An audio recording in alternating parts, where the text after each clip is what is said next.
MCD का काम ही है इलीगल इंक्रोचमेंट हटाना। अनाधिकृत कॉलोनियों को, अनऑथराइज्ड कॉलोनियों को किसी ने ऑथोराइज्ड किया तो उसका नाम है नरेंद्र मोदी सरकार। अभी 27 जगह पे इस समय भी कार्रवाई हो रही है एमसीडी की, लेकिन सिर्फ नाम क्या आ रहा है, Jahangirpuri and Shaheen Bagh. Illegal encroachment हटाने के लिए देश ने, कानून ने बुलडोजर बना रखा है, लेकिन उसको अभी ऐसा दिखाया जा रहा है जैसा लगता है कि वो एक ही कम्युनिटी पे बुलडोजर चल रहा है। देखिए, अरविंद केजरीवाल जी के पास झूठ परोसने के अलावा तो कुछ है नहीं। वेयर एवर, जहां भी लीगल लॉ का पालन नहीं होता है वहां पे बुलडोजर का सिस्टम काम करता है। केंद्र सरकार ने अपना जो टैक्स था केंद्र का, वो 10-10 रुपया घटा दिया, ठीक है। फिर उसको उत्तर प्रदेश ने घटा दिया, तो उत्तर प्रदेश में इस समय सबसे सस्ता मिल रहा है डीजल और पेट्रोल। दिल्ली का मुख्यमंत्री क्यों नहीं वैट घटा देते हैं अपना?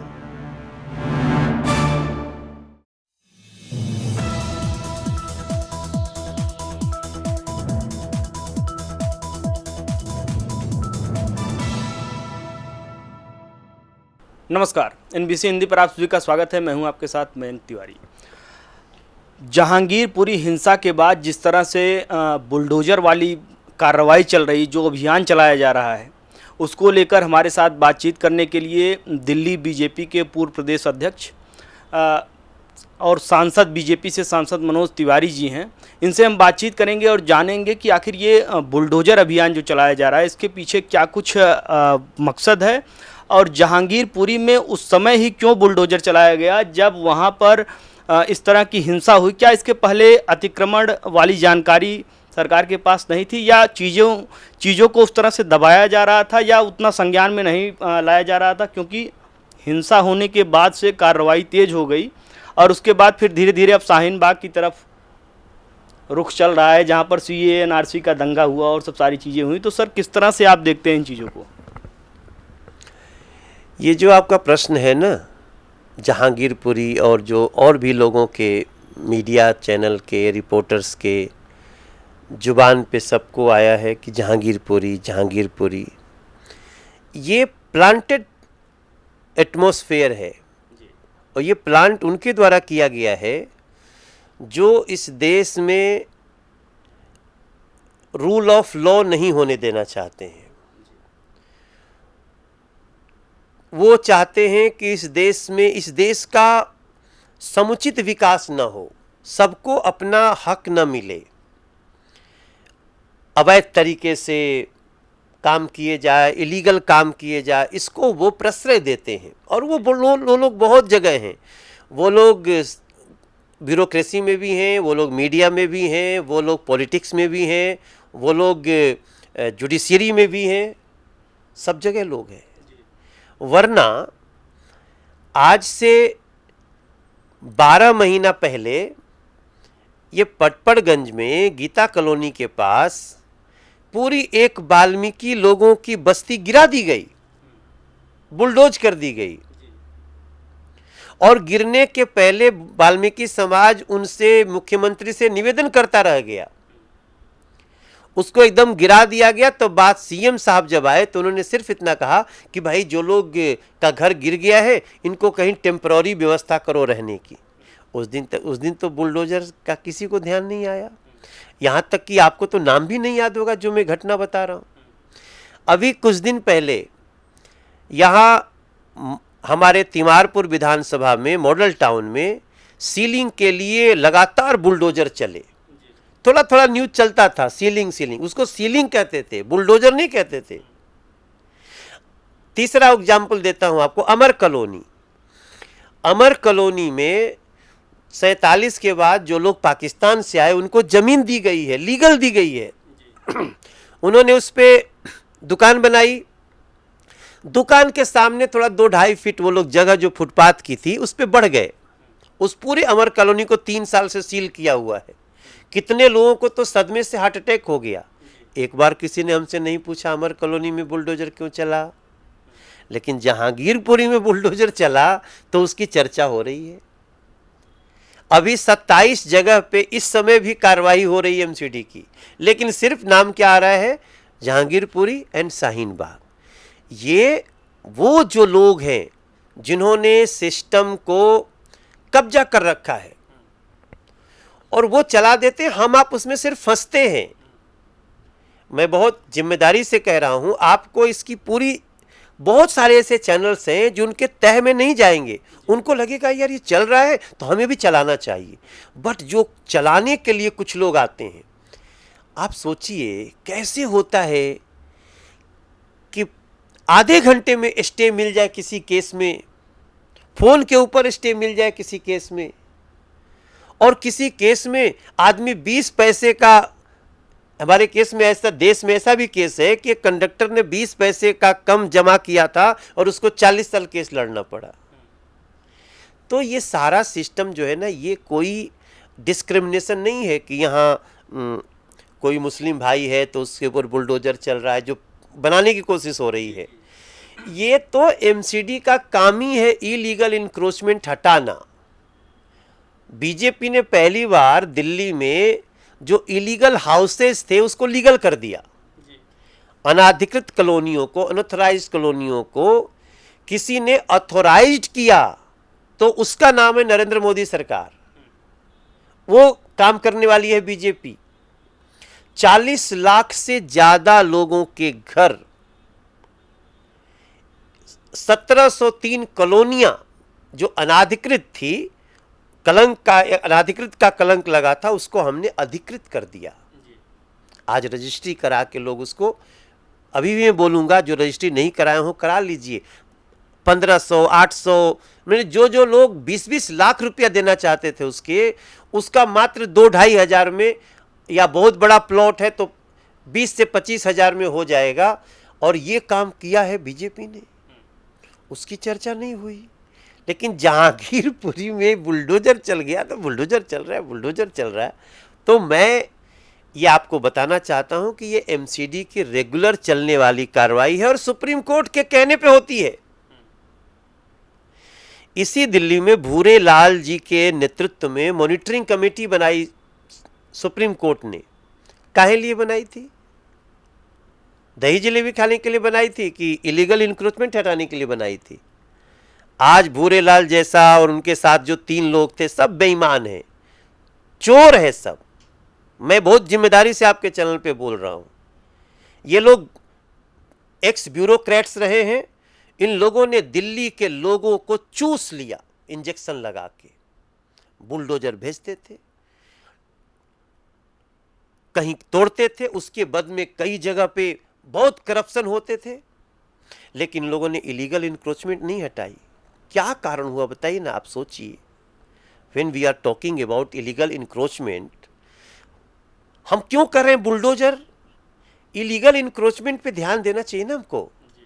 इलीगल इंक्रोचमेंट हटाने के लिए देश ने, कानून ने बुलडोजर बना रखा है, लेकिन उसको अभी ऐसा दिखाया जा रहा है जैसा लगता है कि वो एक ही कम्युनिटी पे बुलडोजर चल रहा है। मैं उसका विरोध कर रहा हूं। एक्चुअली में सर, जब से उत्तर प्रदेश चुनाव में बीजेपी को प्रचंड बहुमत मिला, योगी आदित्यनाथ जी के कार्यप्रणाली को देखते हुए, अतिक्रमण को लेकर और तमाम जो वहाँ पर जो माफिया टाइप के लोग थे उन पर जिस तरह से कार्रवाई की गई, उसको देखते हुए बुलडोजर बड़ा ट्रेंडिंग में रहा। आप भी देखे होंगे, सब सारी चीज़ें बड़ा ही ट्रेंडिंग में रहा। और उसके बाद से फिर जो है ये इलेक्शन के रिजल्ट्स आए 5 राज्यों में। 4 राज्यों में आपका बड़ा ही बेहतर प्रदर्शन रहा, पंजाब को अगर छोड़ दिया जाए। उसके बाद से कहीं न कहीं ये मध्य प्रदेश, फिर उसके बाद राजस्थान में भी अलग अलग जगहों पर बुलडोजर वाली कार्रवाई देखने को मिल रही है। तो ये क्या है, इसका मतलब मेन थीम हम समझना चाहते हैं कि ये अनऑथराइज्ड जो आप बता रहे हैं, इस पर अगर कार्रवाई होनी थी तो इस कहीं न कहीं इसको पहले से ही मानक अगर तैयार होता तो सारी चीज़ें होती ठीक था। लेकिन ये रिजल्ट आने के बाद, इलेक्शन के रिजल्ट आने के बाद ये कार्रवाई बड़ी तेज़ी से चल रही है। दिल्ली के मुख्यमंत्री अरविंद केजरीवाल जी बार बार ये कह रहे हैं कि एमसीडी का चुनाव बीजेपी इसलिए टाल रही है क्योंकि उसे डर है कि वो चुनाव डिफीट कर जाएंगे। किस तरह से आप देखते हैं सर, ये भी एक बड़ा मुद्दा है? देखिए, अरविंद केजरीवाल जी के पास झूठ परोसने के अलावा तो कुछ है नहीं। वो पूरे देश में कहते हैं कि हमारी शिक्षा सबसे अच्छी है। हम जब स्कूल जाते हैं तो देख रहे हैं ये स्कूल गिरा, अब गिरा, तब गिरा। बच्चे कह रहे हैं हमको पीने का पानी नहीं। 9th क्लास में बच्चों को फेल किया जा रहा है। तो उनकी बात छोड़ दे, वो तो जो कहते हैं ना, वो इस समय सिर्फ अपने एडवर्टीजमेंट के बल पे जो चाहें कह लें, क्योंकि मीडिया उनकी सच्चाई नहीं दिखा सकती, क्योंकि एडवर्टीजमेंट के दबाव में हैं सभी लोग। लेकिन बुलडोजर अभी चल रहा है, ये क्यों मीडिया कह रही है? हमारे लिए बड़ा आश्चर्यजनक विषय है। क्या मीडिया इतना वर्क रिसर्च नहीं करती है? बुलडोजर तो लोकल बॉडीज लगातार चलाती रही हैं। वही तो मैंने आपको याद दिलाया ना। अब आपको नहीं याद है कि सीलिंग के दौरान कहां कहां बुलडोजर चले। मैं उसका विरोध करते हुए मैं सुप्रीम कोर्ट तक लड़ा। मुझे वो जस्टिस लोकुर की अदालत ने सीधे सुप्रीम कोर्ट खींच लिया। मैं एक सील तोड़ा था, तो उस दिन भी बुलडोजर के विरोध में तो मैं गया था। बुलडोजर तो चलते रहता है। किसने कह दिया कि बुलडोजर अभी योगी जी ने चलवाया? बुलडोजर अभी, अगर इतना शॉर्ट मीडिया देखने लगेगी तो मैं एनवीसी से कहूँगा कि आप इसकी पड़ताल करो और बताओ कि ये कुछ लोगों का किया हुआ दुष्प्रचार है। बुलडोजर को लोग सोच रहे हैं जैसे लगे जनता की छाती पे चल रहा है। ये बेईमानों, माफियाओं के लिए बहुत लंबे समय से बुलडोजर चलता है। वेयर एवर, जहां भी लीगल लॉ का पालन नहीं होता है, वहां पे बुलडोजर का सिस्टम काम करता है। आज भी दिल्ली में बहुत जगह हो रहा है। तो इसको ऐसा न लिया जाए। ये लोग कुछ दुष्प्रचार जो कर रहे हैं ना, उनमें नहीं आना है। मीडिया को रिसर्च करना चाहिए। सर, उत्तर प्रदेश समेत आप अमर कॉलोनी जाइए ना। आप जो यहाँ पे एक पोस्टर आम आदमी पार्टी चलाती थी कि एक आदमी पुलिस के पैरों में गिरा हुआ है, पकड़ा हुआ है, और वो लिखते थे देखो ये बीजेपी का पुलिस है। उसको पूछो ना उस गली में क्यों था? बुलडोजर उस दिन भी था। तो क्या वो किसी असलम खान की दुकान थी या फिर कोई ऐसा खोज के तो नहीं गया था? मैं आपको बताऊं ना, मैं ये सब चीज़ का बात जब कर रहा हूं तो हम मीडिया को चौथा स्तंभ मानते हैं ना। तो मीडिया तो जैसे पॉलिटिकल लोग हैं वैसे मीडिया है। मीडिया तो हमको डांट के बोल सकते हैं, मनोज तिवारी रुको, तो हमको रुकना है, जवाब देना है। लेकिन अगर मीडिया रिसर्च नहीं करेगी तो हम जवाब क्या देंगे उनको? ऐसा तो है नहीं कि मैं जो बोल दूं वही सच्चा है। हमारी बोले पे जाइए ही मत। Go for the truth, go for the research, तब जाकर के हम अपने सांसद होने का या मीडिया होने का सही मायने में उसका रूप दिखा पाए। हम तो कुछ भी कहेंगे, हम बीजेपी के सांसद हैं ना, तो लोग कुछ लोग कहेंगे तो बीजेपी के सांसद बोल रहे हैं तो ऐसे ही बोलेंगे। अगर अखबार कोई लिख देगा कि दिल्ली में बिजली का पैसा नहीं लगता है, बिजली फ्री है, तो अभी मीडिया ही बताएगी ना कि नहीं नहीं नहीं, दिल्ली में 200 यूनिट तक बिजली का पैसा नहीं लगता, और जैसे 200 यूनिट से 2 यूनिट ज़्यादा होता है पूरा 200 यूनिट का पैसा लगता है। और दिल्ली में लोगों का जो दिन की दुकान है उनका पहले से 2 गुना पैसा लगता है। ये तो कोई बता नहीं रहा है। एनवीसी ने कभी रिपोर्ट किया इस पे? सर, एक चीज़ जानना चाहेंगे उत्तर प्रदेश समेत 5 राज्यों के जब चुनाव खत्म हो गए उसके बाद से पेट्रोल, डीजल और घरेलू रसोई गैस हो चाहे कमर्शियल हो, कमर्शियल में भी 102 रुपये का फिर इजाफा हुआ। तो ये सर जो तेज़ी से महंगाई बढ़ रही है, इस पर कंट्रोलिंग के लिए आप लोग किस तरह से प्लानिंग कर रहे हैं? कहीं ना कहीं आपका मध्यम वर्ग इससे पूरी तरह से टूटता हुआ नज़र आ रहा है। ठीक कहा आपने। इसीलिए तो केंद्र सरकार ने बढ़ी हुई कीमतों में 10-10 रुपया घटाया डीजल और पेट्रोल पे। अपना जो इनकम होता था केंद्र का, क्योंकि डीजल और पेट्रोल उत्पादों का, ये तो आपको पता है कि हम 2015 में अंतर्राष्ट्रीय मार्केट से जुड़ चुके हैं। हमारे देश की जितनी ज़रूरत है उसका 20% ही हमारे पास है, 80% तो हम आयात करते हैं। तो जो 80% आयात करते हैं तो जो जिस कीमत में देगा उसी में लेंगे ना। पहले मोदी जी से पहले इसको बाहर जो भी कीमत रहे यहाँ उसका कीमत देश की सरकार खुद रखती थी। तो कई बार क्या होता था, बाहर सस्ता भी होता था तो यहाँ महंगा होता था। हम लोगों ने, मोदी सरकार ने इसको जोड़ दिया कि बाहर महंगा होगा तो यहाँ महंगा, बाहर सस्ता तो यहाँ सस्ता। इसलिए आप कभी कभी देखेंगे 10 पैसा भी घटता है, 2 रुपया भी घट जाता है। लेकिन अभी भी तो मान लीजिए इंटरनेशनल मार्केट में महंगा है तो यहाँ महंगा है। हमसे ज़्यादा महंगा कनाडा में है, अमेरिका में है, बाहर के देशों में है, हमसे ज़्यादा महंगा है। लेकिन उसके बाद भी केंद्र सरकार ने अपना जो टैक्स था केंद्र का, वो 10-10 रुपया घटा दिया, ठीक है। फिर उसको उत्तर प्रदेश ने घटा दिया, तो उत्तर प्रदेश में इस समय सबसे सस्ता मिल रहा है डीजल और पेट्रोल।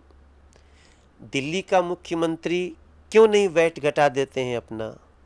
भाई केंद्र ने 10 रुपया घटाया तो आप 5 रुपया भी घटा दोगे तो लोगों को 15 रुपया कम मिलेगा। तो ये हमेशा इसको संघीय ढांचा, ये लोग खाली कहते हैं बस अधिकार लेने के लिए, देने के लिए भी तो संघीय ढांचा होता है ना। अभी प्रधानमंत्री जी ने स्वयं मुख्यमंत्रियों के सम्मेलन में कहा कि आप लोग भी अपने यहाँ वैट घटा लीजिए। उत्तर बीजेपी तो घटा रही है, बीजेपी रूल्ड स्टेट में बाकी स्टेटों से हम 6-7 रुपया कम में दे रहे हैं डीजल पेट्रोल। तो जो आम आदमी पार्टी की सरकार है, कांग्रेस की सरकार है, टीएमसी की सरकार है, वो लोग नहीं घटाए हैं। वो घटा दे तो जनता को तुरंत राहत हो जाएगी, वरना तो कोई रास्ता नहीं। सर, अंतिम सवाल है हमारा, अगर आपके संसदीय कार्यकाल की बात की जाए, 2024 बेहद नज़दीक है, आपने कौन कौन से वो बड़े काम किए हैं जिनके आधार पर जनता से आप फिर से जनादेश मांगेंगे और लोग आपको फिर से जो है भरोसे पर लेंगे? हमारे क्षेत्र में जब मैं 2014 में आया था चुनाव लड़ने, तो हमने एक अपना प्लान बनाया था जनता के परेशानियों को देखते हुए। उसमें था सिग्नेचर ब्रिज, उसमें था शास्त्री पार्क का ट्रैफिक जाम, उसमें था सीलमपुर का सिंगल फ्लाईओवर, उसमें था यमुना जी की सुंदरता, स्वच्छता, उसमें था मेट्रो के चौथे फेज का नहीं बनना। हमारे क्षेत्र में मेट्रो थी ही नहीं 2014 के पहले। हमारी समस्या थी कि हमारे क्षेत्र में बिजली का एक बड़ा बेस नहीं था जिससे हम बाहर से ला करके बिजली वहाँ से डिस्ट्रीब्यूट करें। इतनी चीज़ों पे हमने काम करना शुरू किया। आज सिग्नेचर ब्रिज भी बन के तैयार है, शास्त्री पार्क का फ्लाईओवर भी चल रहा है, एम्स की तरह चौराहा बना दिया है, सीलमपुर का फ्लाईओवर भी डबल कर दिया है। हमारे यहाँ एक बड़ा हर्ष विहार में बहुत बड़ा पावर स्टेशन बना चुका हूँ, करीब 225 करोड़ की लागत से। और हमारे क्षेत्र में मेट्रो की चौथी फेज़ अब हमारे क्षेत्र में मेट्रो आ चुकी है। एक दूसरा भी शुरू कर चुका हूँ जो कि बहुत जल्दी पूरे दिल्ली से हमारे क्षेत्र को मेट्रो से जोड़ देगा। भजनपुरा का जाम था, उसको फ्लाईओवर से कनेक्ट कर रहा हूँ। इसमें सारा काम कर चुका हूँ। एक काम बचा हुआ है हमारा, जो एलिवेटेड रोड 709B, जिससे हमें जो पुस्ता रोड है उसके जाम को ख़त्म करना है, खजुरी के जाम को ख़त्म करना है, करावल नगर के जाम को ख़त्म करना है। वो मैं आशा करता हूँ कि 2024 में जब मैं जनता के बीच में जाऊँगा तब तक ये भी कर दूँगा। उसमें कोविड के कारण 2-2.5 साल का लेट हो गया, वरना अभी तक तो बन गया होता। इसके साथ साथ कुछ और भी कार्य हैं जो हमारी, जैसे अभी यमुना रिवर फ्रंट बना रहा हूँ मैं। पहली बार अपने दिल्ली में यमुना रिवर फ्रंट बन रहा है और आपको बहुत सुंदर लगेगा, भविष्य में जाएंगे। मैंने अपने यहाँ एक बहुत बड़ी झील पार्क बनाया जो नालों के बहते गंदे पानी को शोध करके उससे झील तैयार किया हूँ और उसमें विदेशी पक्षी भी आने शुरू हो गए हैं। शाहदरा में 22 एकड़ में झील है। तो ये सारी चीज़ें लोगों के जनजीवन को सुंदर बनाने के लिए कर रहे हैं। एक काम हमने किया, केंद्र सरकार से पैसे लाकर लोगों को स्वच्छ और निर्बाध गति से पानी जाए घरों में, 10 मंजिल पे भी चढ़ जाए, वैसा एक भूमिगत जलाशय बना करके हमने सोनिया विहार में उसका भी शुरुआत कर दिया है। और याद आएगा तो बाद में बताएंगे। एनबीसी हिंदी को अपना कीमती समय देने के लिए बहुत बहुत धन्यवाद सर। Thank you. लेकिन मैं फिर भी अंत में ये बोलूँगा कि देखो, आप किसी बड़े चैनल से कम नहीं हो। बड़े चैनल्स पता नहीं किस मजबूरी में दिल्ली की दुर्दशा को नहीं दिखा रहे हैं, और वो केवल कौमी सांप्रदायिक जो है सांप्रदायिक सौहार्द छिन्न भिन्न करने वाला न्यूज़ चला रहे हैं। मैं बहुत दुख से कहना चाहता हूँ, कृपया इस पे काम करें और दिल्ली को बताएं कि ये बुलडोजर और एमसीडी की इलीगल इंक्रोचमेंट को हटाने की घटना चलती थी, चलती है और आगे भी चलती रहेगी। बिल्कुल सर। तो ये थे हमारे साथ मनोज तिवारी जी, जिनका साफ तौर पर कहना है कि यहाँ के विकास के लिए, अपने संसदीय क्षेत्र को मुख्य धारा से जोड़ने के लिए पूरी तरह से वो प्रतिबद्ध रहेंगे। देश दुनिया की तमाम बड़ी खबरों के लिए जुड़ रही है हमारे साथ। देखते रहिए एनबीसी हिंदी।